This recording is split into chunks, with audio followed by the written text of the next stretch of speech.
Hello friends, a very good morning to all of you. আজকে ছেলেকে লাঞ্চে কি দেব সেটা আমি একটু আগে থেকেই ভেবে রেখেছিলাম। তাই গতকাল রাত্রে একটু আলু সিদ্ধ করে রেখেছিলাম আর একটু আটাও মেখে রেখেছিলাম।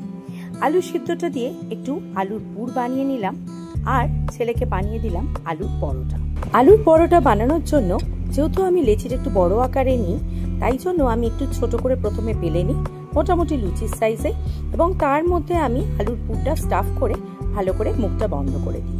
তারপরে সেটা ভালো করে হাতের সাহায্যে প্রেস করে দিই যাতে পুরটা সব দিকে ভালোভাবে ছড়িয়ে যায়। তারপরে নর্মাল যেরকম ভাবে বেলা সেইভাবে বেলে নিয়ে খানিকটা শুকনো সেঁকে নিই। শুকনো সেঁকে নিলে আটাটা ভালোভাবে তৈরি হয়ে যায়। তারপরে 1 চামচ ভালো করে ঘি দিয়ে দিই। ঘি দিয়েই আমি আলু পরোটা বানাই, আমি কোনো তেলের ইউজ করি না এখানে। ব্যাস, আর এপিট ওপিট ভালো করে ভেজে নিয়ে তুলে নিলেই রেডি আলুর পরোটা।